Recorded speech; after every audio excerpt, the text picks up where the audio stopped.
es Anne. Gracias. Muchas gracias por darnos un poquito de tu tiempo para conocerte. Y bueno, pues vamos a hacerte una serie de preguntas. Primero, sobre todo, para conocer quién es Anne.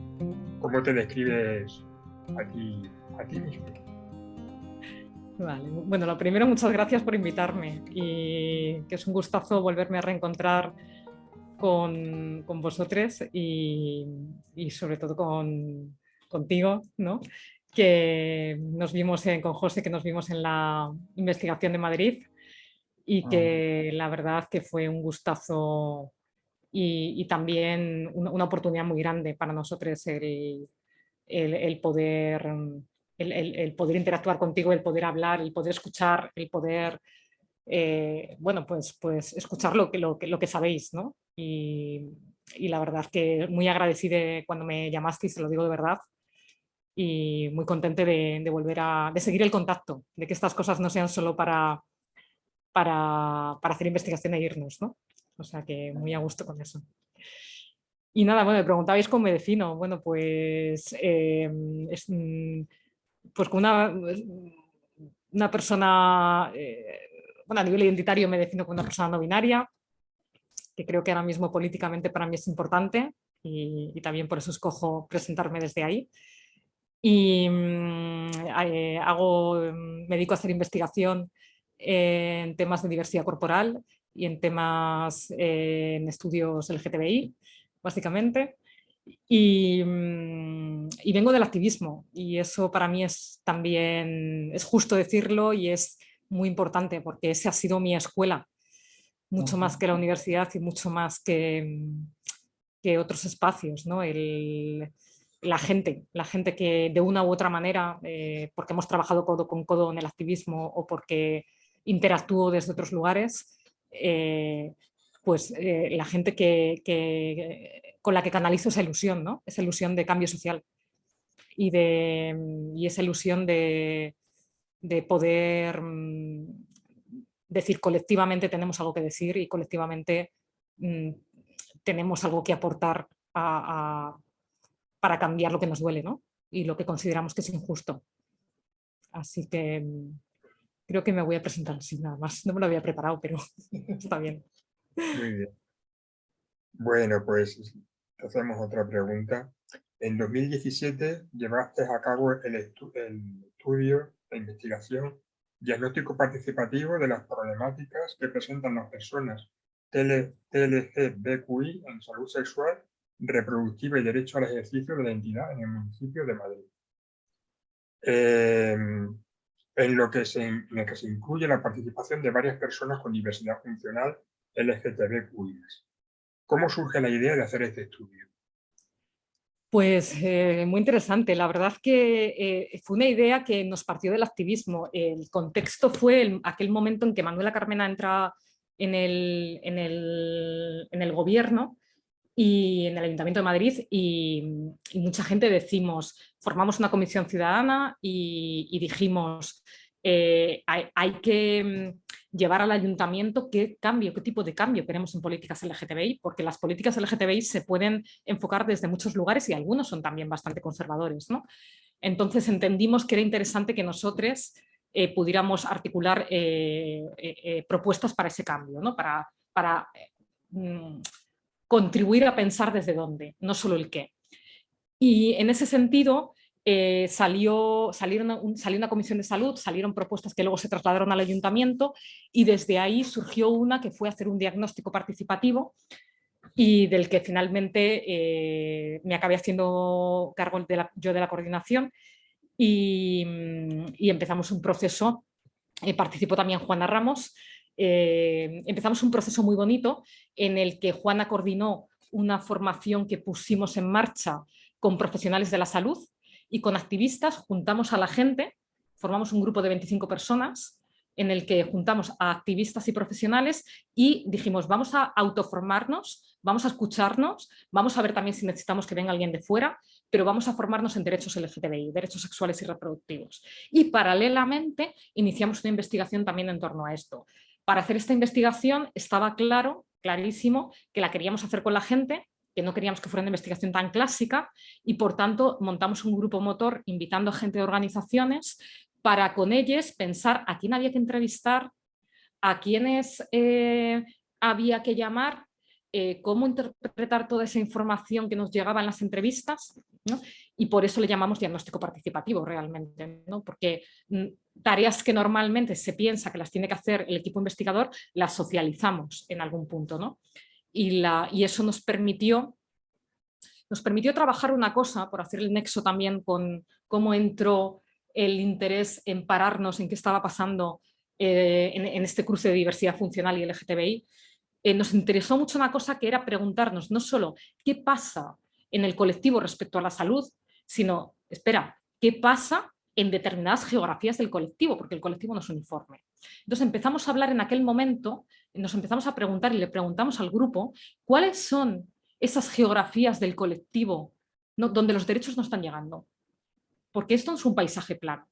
Y entonces, a través de, lo estuvimos pintando, de hecho, en uno de los talleres, empezamos a hablar de las contrageografías, es decir, de esos lugares en los que los derechos no acaban de aterrizar. Y sobre todo no acaban de aterrizar cuando estamos pensando siempre en políticas LGTBI para los centros.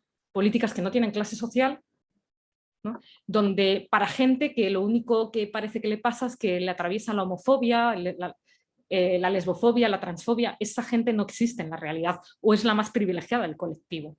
A la mayor parte de la gente le pasan más cosas que la homofobia. A la mayor parte de la gente vive esa homofobia en sus vidas cotidianas, mientras al mismo tiempo se encuentran obstáculos para acceder físicamente a otros sitios, mientras no van a un lugar y no entienden y no encuentran gente que hable su mismo lenguaje porque hablan lengua de signos, ¿no? O sea, mientras vivo mi vida, que está atravesada por más cosas, es que ahí donde yo siento la homofobia o la lesbofobia o la transfobia o lo que sea, ¿no? Entonces empezamos a definir contrageografías y evidentemente la diversidad funcional era una contrageografía muy importante, ¿no? El capacitismo más bien, más que la diversidad funcional. Pues sí. ¿Qué conclusiones se extraen principalmente de este documento?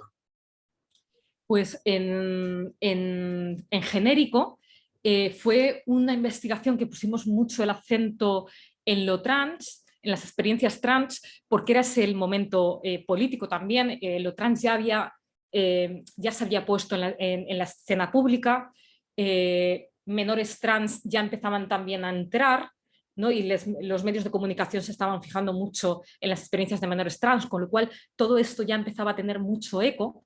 El movimiento pro despatologización trans ya había tenido fuerza, ya se estaba empezando a cambiar, aparecían las primeras leyes, estamos hablando del año 2016-2017 que hicimos este diagnóstico, y la ley de la Comunidad de Madrid, las dos leyes que hay en la Comunidad de Madrid, la ley, la 2/2016 y la 3/2016, la trans y la contra la LGTBI-fobia, pues son justamente de este año. Entonces tenía mucho sentido realmente que en el diagnóstico tuvieran mucho protagonismo lo que estaba sucediendo en torno a la salud en personas trans, porque decíamos, en salud las personas trans realmente son, la cosa hace escalón, o sea, es que las diferencias en derechos de accesibilidad son muy grandes con respecto al resto de la población, en principio LGTBI, ¿no? Entonces, muchas de las conclusiones tuvieron que ver con concretar en los servicios públicos de salud cuáles eran esas barreras que las personas trans estaban encontrando. Claro, si nos hubiéramos hecho la pregunta, que en realidad no la hicimos, ¿no?, de ¿y qué barreras encuentran las personas trans con diversidad funcional?, hubiéramos podido ver mejor cómo funciona el sistema, ¿vale? Y luego me voy a parar más en eso, en cómo ir a un ladito nos ilumina cómo funcionamos todos. Pero la realidad es que no teníamos a personas trans con diversidad funcional que pudieran, debido a todos los obstáculos que hay para hablar, que pudieran hablar en primera persona, y entonces no estábamos dispuestos tampoco a meternos en realidades que no podíamos poner nombre en primera persona, ¿no?, porque hubiera sido especular sobre qué sucede y no tanto estudiar qué sucede, ¿no?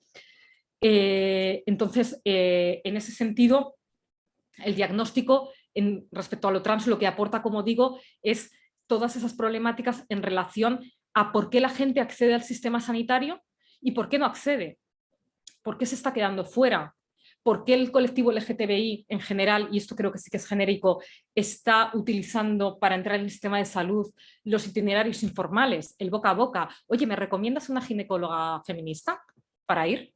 ¿Por qué no vamos por los canales habituales? ¿No? Yo me entro en mi centro de salud y a mí me toca una ginecóloga. No tengo el por qué ir buscando y rebuscando y recontra-rebuscando a alguien que respete mis derechos. Eso ya debería suceder con entrar en la página web de la administración pública, ¿no?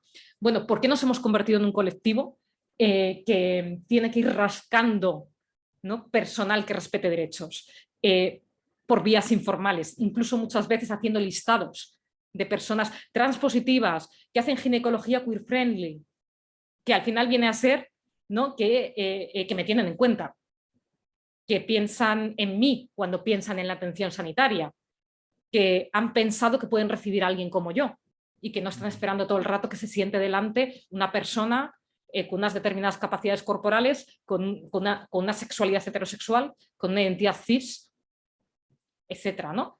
Entonces, esto realmente creo que con el diagnóstico queda más claro. Creo que sí que aportamos concreción a el cómo nos quedamos fuera del sistema sanitario y también cómo cuando entramos se va generando un bagaje de experiencias negativas que nos interrumpe en la relación con los sanitarios, con el personal. ¿Por qué? A veces porque yo recibo un trato negativo y cuando voy la siguiente vez a consulta ya voy un poquito a la defensiva, evidentemente, ¿no? Pero a veces también porque como somos un colectivo, las experiencias circulan y cuando alguien lo pasa mal o alguien es maltratado en el sistema sanitario por una cuestión que tiene que ver con nuestra identidad, con nuestra anatomía, con nuestra corporalidad, etc., el resto recibimos ese eco y el resto lo interiorizamos también con una experiencia en cierto modo propia. No me ha pasado a mí, pero le ha pasado a mi colega y le ha pasado por esto. Y yo lo sé, ¿vale? Por tanto, se va creando un bagaje colectivo que es muy importante entender y contarle a las profesionales, ¿no?, para que puedan también colocarse con cómo llegamos a consulta. Es que quien llega a consulta no es una persona con nombres y apellidos, es una historia también. Y es una persona que pertenece a un colectivo que tiene una historia. Y eso creo que hay que tenerlo en cuenta, ¿no? Porque si no, a veces nos pasaba que veíamos a profesionales que decían, es que me llegan muy a la defensiva y yo no he hecho nada todavía. Decía, ya, pero es que tú estás atendiendo a gente que tiene ya una relación previa con el sistema sanitario, ¿no? Y eso es una labor profesional incorporarlo, darnos cuenta de esto, ¿no? Bueno, esto así en lo genérico.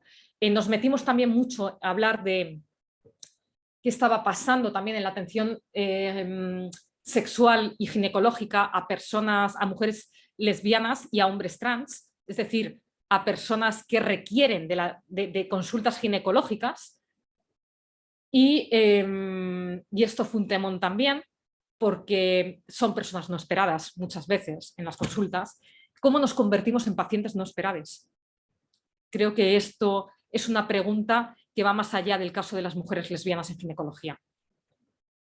¿Por qué somos pacientes no esperados? ¿Cómo tendríamos que ser? ¿Qué tendría que cambiar en nosotros para ser pacientes esperados? ¿Qué capacidades tendríamos que tener, ¿no? Entonces, esto me parece que es de esas cosas interesantes que digo, que las podemos ver en el caso concreto de cómo las mujeres lesbianas cis, por ejemplo, no son esperadas en una consulta ginecológica y viven ese proceso de cómo la profesional se sorprende en un momento dado, ostras, que no estoy ante quien esperaba, ¿no? Pero es una pregunta global, en realidad, que apela a por qué el sistema sanitario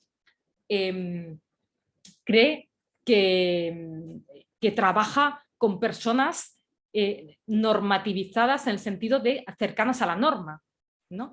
¿Por qué el sistema sanitario está pensado para estas personas, ¿no?, y no está pensado para el resto?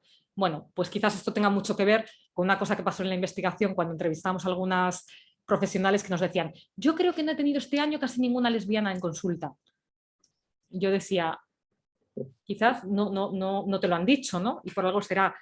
Y quizás tampoco vayan fácilmente y por algo será. Tendremos que problematizar esto que parece tan evidente de que las lesbianas no van a ganar las consultas ginecológicas.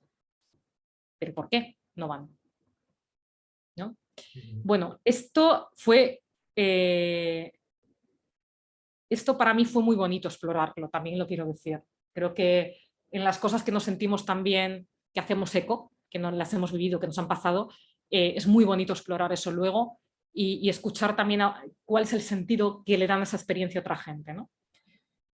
Y creo que parte también de lo más sorprendente fue lo que aportó las personas, lo que aportaron las personas que pudimos entrevistar que tenían diversidad funcional, no ya para entender específicamente, o no solo para entender específicamente cómo es una vivencia de alguien que, por ejemplo, se desplaza en silla de ruedas, sino para entender, en nuestro caso, cómo funciona el mundo gay y cuáles son las exclusiones que produce.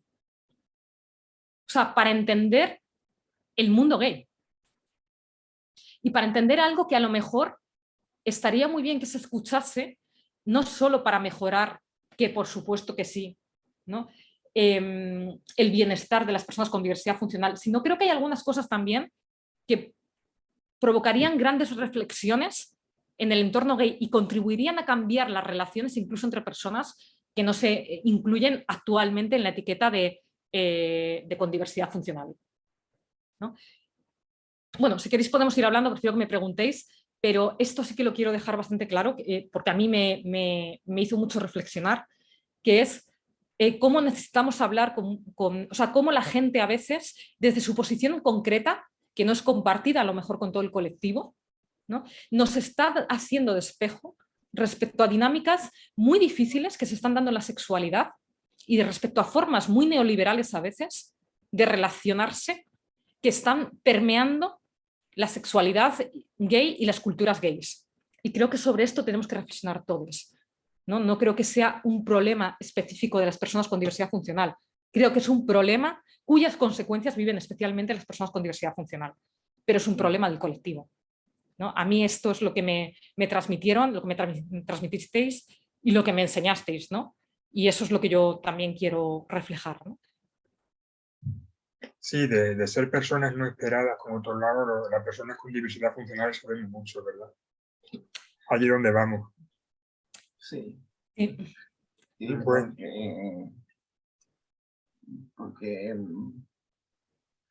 Porque eres un paciente, no eres un hombre o una mujer. Quiero decir, no tienes sexualidad. Eres como una perrito. Un género aparte. Sí. Sí. Esto de la desexualización, ¿no? Que salió tan repetidamente, que lo estáis reivindicando tanto, ¿no? Sí. ¿Qué aplicación práctica ha tenido este estudio? Pues mira, la formación fue ya una manera de generar un puente entre lo que estábamos haciendo en la investigación y la parte formativa, ¿no? Como que ya empezamos a incorporar cosas que estaban surgiendo en la formación. Lo que hemos hecho después es hemos creado un curso con la gente de Madrid Salud interno de formación del propio personal que hemos ido repitiendo hasta el año que vino la pandemia. En ese curso estuvo pensado desde la investigación, fue así, ¿no? Lo pensamos en función de los resultados de la investigación. Es más, algunas cuestiones que si queréis ahora podemos entrar específicas de las problemáticas que se plantearon desde la posición de ser persona con diversidad funcional, las incorporamos específicamente también en la formación, ¿no? Y las compartimos con los médicos y les invitamos con los médicos, con las personas administrativas, con la gente que trabaja en esta institución de salud, ¿no? De salud comunitaria. Y esa fue una aplicación que hubo, hubo una parte de difusión, hicimos durante el periodo, yo creo que, no sé si estuvisteis en alguna, hicimos varias sesiones de contrageografías, donde fuimos invitando, una sobre diversidad funcional específicamente, donde fuimos invitando a gente activista que pudiera hablar. Empezamos a sacar el tema también de salud mental LGTBI, desde la intersección con el activismo loco. Y pese a que hicimos todo esto, yo tengo que decir, y es que es así, que desgraciadamente no hemos podido tener más aplicación y que a mí esto me da una rabia enorme porque es un montón de trabajo que luego el Ayuntamiento de Madrid por ciertos motivos no pudo darle continuidad. Podría hablar de la ley Montoro porque es que fue así, nos cayó la ley Montoro justo cuando estábamos estudiando las posibilidades de hacer una segunda parte, que ahora contaré cuál iba a ser. Y la ley Montoro, como sabéis, lo que hizo fue aplastar el presupuesto social que se podía dedicar desde los ayuntamientos, ¿no? Ese era el objetivo y lo consiguieron, aunque luego se tirase la ley. En ese momento lo consiguieron. El techo de gasto en lo social ya no podía ser más, no se podía continuar metiendo dinero ahí y efectivamente no se pudo hacer esa segunda fase. La segunda fase que nosotros habíamos pensado era llevarlo a la intervención pero a los barrios de Madrid, porque el centro de Madrid, que fue donde nosotros fundamentalmente estuvimos trabajando por practicidad, por 1000 cosas, ¿no? Es un espacio muy saturado y es un espacio más fácil, es el espacio que quizás menos lo necesita. Pero barrios como Moratalaz, como García Noblejas, que es la zona de la que yo provengo, en ciertas zonas del sur de Madrid, del norte también incluso. Bueno, claro, es que ahí estamos en un momento todavía que trabajar la visibilidad viene a ser hasta pertinente, ¿vale? Lo cual, por ejemplo, en Lavapiés yo ya me plantearía qué son las políticas, qué significa hacer política de la visibilidad en un lugar como Lavapiés, ¿no? Donde ya mal que bien casi todo el mundo se cuelga la banderita, incluso si te la cuelgas vendes más. Entonces, replanteemos el asunto, ¿no? Pensemos desde las periferias, yo diría. Entonces, esta aplicación que la dejo ahí tirada, ¿no? Porque me da pena que no pudiera salir, pero quizás alguien la pueda coger en algún momento, por lo menos poderla compartir y abrir, pues era la que pretendíamos. Entonces, ¿se hizo algo? Sí. ¿Se hizo todo lo que queríamos hacer? No. Y eso hay que replantearlo, porque si no las investigaciones se quedan. Por eso cuando me invitasteis también a hablar de esto, pese a que luego pensé, yo ahora estoy trabajando en otra cosa y quizás pueda hablar mejor de otra cosa. Luego me quedé pensando y dije, no, realmente que no se pierda ese trabajo que se hizo, ¿vale? Porque hay muchos testimonios y hay de gente que es lo que vale la pena, ¿no? Escuchar. Claro. En su momento, pensamos en ti precisamente porque hablas alto y claro, sin censura, y era un poco eso lo que buscábamos, ¿no? Transparencia, o sea, no tanto rigor científico como transparencia humana, ¿sabes?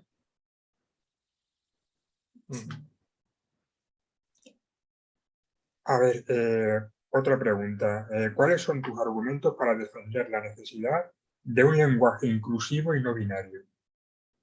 Vale. Pues mira, esa te la voy a responder un poco desde mi experiencia de haber transitado hacia lo no binario, de haberme cambiado el nombre, de haber optado finalmente por utilizar la E, pese a que yo al principio empecé a utilizar la A. Yo no tengo ninguna duda, lo estaba hablando hoy con una compañera, de que si queremos abrir un espacio políticamente, lo que tenemos que hacer es abrirlo, ¿no? Y que el cambio se hace haciendo, ¿no? Y cambiando. Y mi experiencia sí es que cuando empezamos a utilizar la E hace años, era muy raro. Yo, de hecho, yo recuerdo en una charla que me preguntaron y fue como, yo digo todes, pero no, todavía no conjugo, no sé, me siento incómodo, me parece interesante, pero no sé cómo hacerlo, ¿no? En todo este trayecto que hemos hecho, hemos conseguido sentirnos cómodos utilizando la E. Hemos conseguido que la E incorporarla. Hemos conseguido con eso empezar a pensarnos desde otro lugar y permitir que la gente tenga otro reflejo de quiénes somos. Estamos ayudando también a la gente a que piense fuera del binarismo. Y creo que eso es activismo cotidiano también, ¿no? Es es parte de, para mí, de lo que yo busco cada vez que me nombro con la E. No solo mostrar una esencia, ¿no? O como si yo tuviera aquí un gen distinto o tuviera la E metida en algún gen. No tengo la E metida en ningún gen. No hay un gen detrás de esto. Hay una necesidad de abrir espacio. Eso sí que lo hay. Por mi parte la hay personalmente, la hay políticamente, ¿no? Hay una necesidad de poder buscar otras representaciones de nosotros mismos, que no sean aquellas con las que hemos crecido, que no sean las que nos han asignado desde afuera, ¿no? Hay una necesidad de romper con lo asignado desde afuera y de poder apropiarnos de todo lo que tiene que ver con cómo nos colocamos en el género, ¿no? O en los géneros. Eso es lo que estamos generando, eso es lo que estamos creando cada vez que... Y crearlo lingüísticamente no es lo único que podemos hacer, pero crearlo lingüísticamente nos ayuda a hacer ese cambio. Y yo esto no tengo ninguna duda, ¿no? Es más, pensemos el lenguaje como una arquitectura. Entonces, si quisiéramos construir una ciudad, ¿qué tipo de arquitectura queremos hacer? ¿No?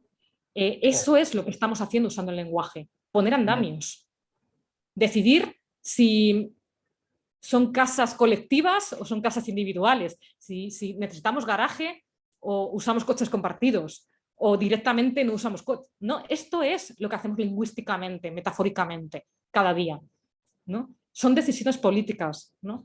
Y son decisiones políticas que a algunas nos dan aire. Es que es así de claro. Nos dan aire para vivir cada día, ¿no? Y para habitarnos, para habitar nuestro cuerpo, para validarlo, para validarnos como somos también, ¿no? Como estamos decidiendo habitar el mundo. Entonces, a mí esto me parece que vale tanto la pena que entiendo la dificultad que hay en los entornos de incorporar un nuevo lenguaje, sea este o el que sea. Ya lo vivimos con la A, ¿no? Yo cuando aprendí a utilizar la A con 19 años, no era fácil tampoco, no era nada fácil. Yo había crecido con el masculino genérico y había crecido pensando que era una chorrada usar la A. Yo crecí pensando eso, ¿no? Y fue el aprendizaje en el movimiento feminista lo que me hizo darme cuenta de otra cosa, ¿no? Estamos volviendo a pasar por ese proceso y yo digo más, quizás la E no sea el final, porque no sabemos en qué va a devenir el campo político, no sabemos cuáles van a ser nuestras preocupaciones en adelante, no sabemos cuáles van a ser nuestras problemáticas de aquí a 15 años. A lo mejor en 30 años estamos usando la U, o a lo mejor nos hemos inventado un régimen de consonantes que ahora nos es impensable y que no necesitamos conocer ni descubrir ahora. La cuestión es que esto hace sentido aquí y ahora, ¿no? Para mí lo hace. Y cuando hacemos cosas que hacen sentido, bienvenidas sean. Y ya las abandonaremos si las tenemos que abandonar más adelante. No nos casamos con nadie, ¿no? Eso creo que es importante. Hacemos política porque hacemos proceso. Y esa es nuestra apuesta. Y hoy cristaliza ese proceso en la forma de la E. Mañana igual tenemos que mandar la E a otro planeta y hacer otra cosa. Y lo haremos, ¿no? Porque nuestra apuesta es esa, ¿no? Es hacer las vidas habitables. No es la E. Claro. El lenguaje está para eso, además, ¿no? No es algo ahí cerrado, fijo para toda la vida. Bueno, hace poco leímos la frase lograr un mundo en el que la diversidad sea la norma. ¿Qué crees que hace falta para que sea real? Bueno, creo que nos hacemos falta, ¿no?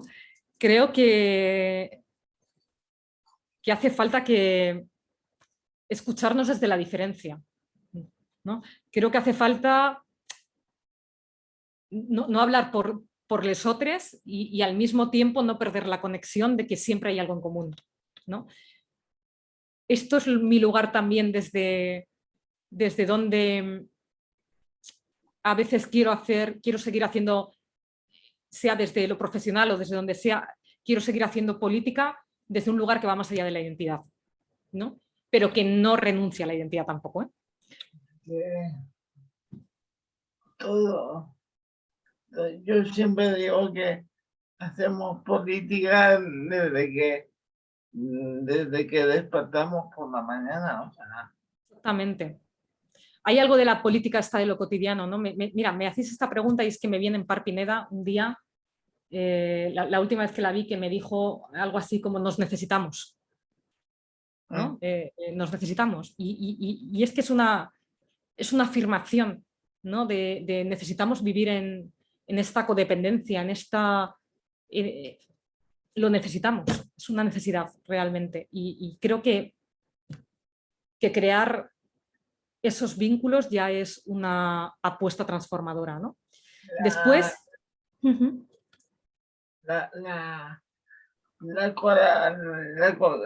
La comunidad hace colaboración y al revés. La colaboración crea espacios comunitarios. De verdad. Más allá de las pegatinas. Sí.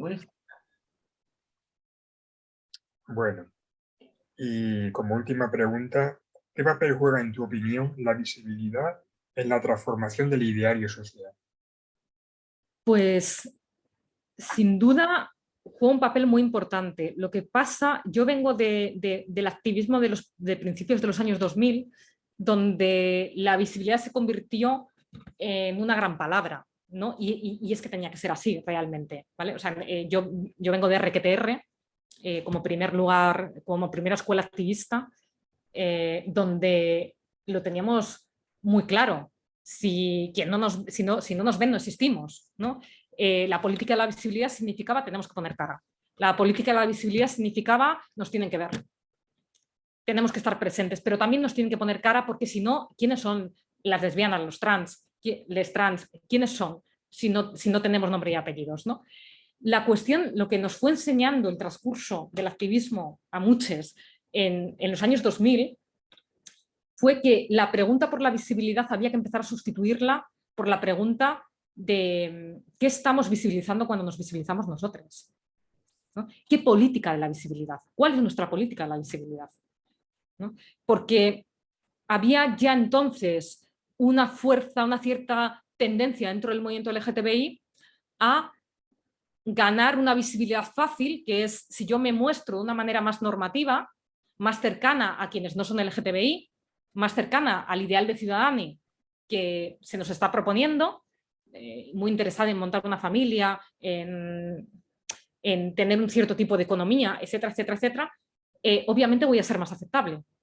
Pero nosotros necesitamos hacer o queremos apostar por un cambio social que va más allá de eso, ¿no? Que hable de capitalismo, que hable de qué está sucediendo con la familia, que hable de que igual esa familia no nos es tan ideal ni nos es tan deseable, que necesitamos otros modelos familiares, porque los nuestros no responden realmente a eso, ¿no? Entonces, eso fue hacer esa pregunta, cambiar la pregunta o preguntarnos qué estamos visibilizando cuando nos visibilizamos, ¿no? ¿A quiénes estamos visibilizando realmente dentro del colectivo?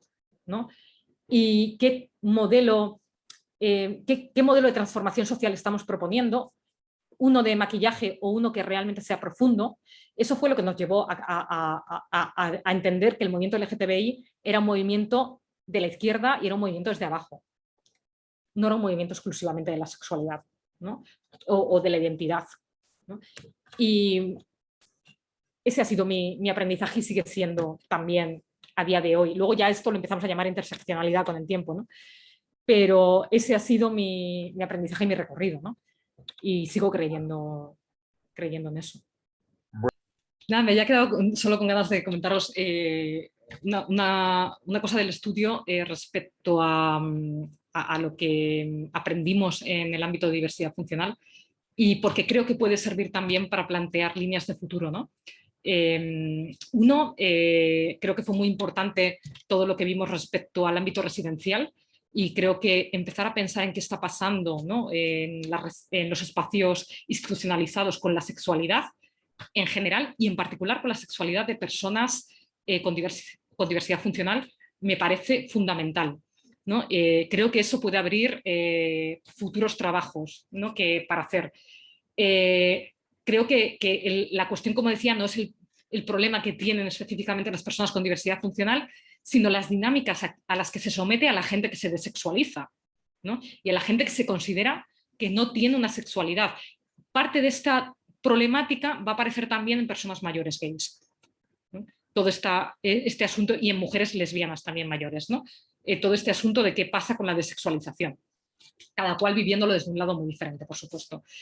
Y luego la otra cuestión es una reflexión que quizás habría que llevar al colectivo LGTBI, que es, primero, en qué espacios de socialización, estamos construyendo y qué barreras hay para acceder a ellos. Algunas son económicas y otras son arquitectónicas y otras son de relaciones sociales, ¿no? Y esto salió muy claramente, ¿no? ¿Cuáles son las dinámicas para mantener una conversación en un espacio como una discoteca? ¿No? Se puede mantener una conversación tranquilamente, independientemente de si una está sentada en una silla de ruedas o está de pie, por ejemplo. ¿Cuáles son las expectativas a nivel sexual que aparecen a la hora de relacionarse sexualmente? ¿No?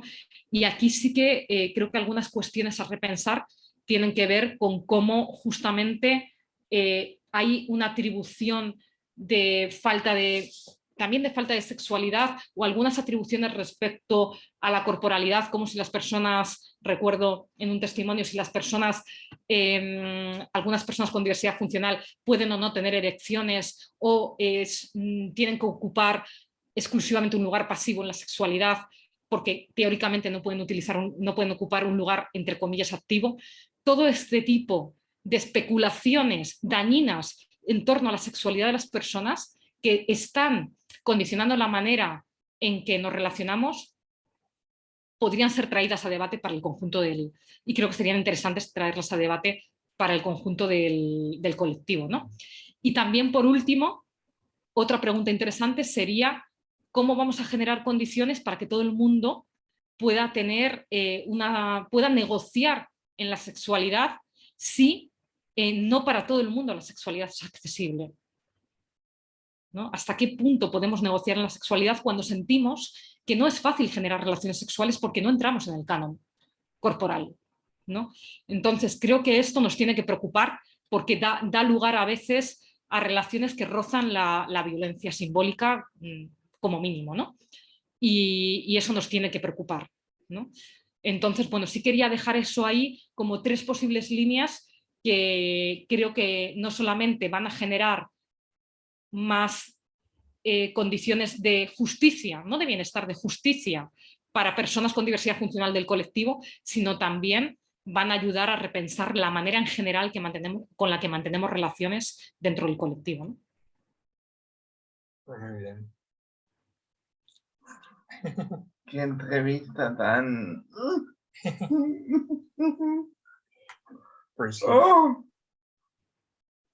Os invito a la gente a que pueda leer los testimonios específicos en torno a diversidad funcional porque de verdad que es que van mucho más allá, que nos interpelan a todos. Tienen esa capacidad. Sí, me llamó la atención, en el estudio es donde apareces tú con tu nombre, pero nadie más, ¿no? Sí, Sí, no aparece, todo el mundo apareció con un seudónimo, ¿no? exactamente. Nosotros dimos la oportunidad a todo el mundo de que pudiera elegir y fueron, yo creo que no sé si hubo alguna persona más en todo el estudio, efectivamente, que aparte de ti, que nos dijera que quería aparecer con su nombre. no, yo fui el único, porque lo he mirado varias veces, pero Claro. bueno, también es el proceso personal. Claro, es complicado también, ¿no? Porque si tú no te puedes mostrar como tú eres ante cualquier persona, complicado también que te comprendan. Claro, esto es Que- lo que decíamos del régimen de visibilidad. ¿Quién puede a veces ser visible? Y hay personas que probablemente sientan que no pueden serlo. claro, también. Aunque lo necesitamos, ¿no? El tema no es que te comprendan, el tema es comprenderte tú. Eso sí, por supuesto. Es importante. Una vez que comprendes tú, te da un poco igual lo que, entre comillas, Sí, el resto del mundo, o sea, socializas con él, pero estas son mis emociones y así soy yo. No, claro. Sí, yo te independiente, agradezco. Claro. independientemente de cómo te perciban. lo realmente importante es cómo se percibe cada uno en este caso, ¿sabes? Claro, O sea, supuesto. Eso es lo principal. Lo vemos ya. Bueno, pues nada, Sam, un placer. Un placer a vosotros y un placer también, de verdad te lo ratifico, José Manuel, de la oportunidad que fue el poder no solo escucharos, sino escucharte a ti en particular, ¿no? Y para mí fue un aprendizaje y te lo cambió el nombre, No pasa nada, es lo de menos. Es José Alfonso. Ay, perdona, que cambio los segundos nombres conscientemente. Bueno, pues muy bien. Te Pues entonces, mandamos un abrazo enorme. un abrazo muy grande. Un abrazo muy grande a los dos. Chao. Chao. Chao.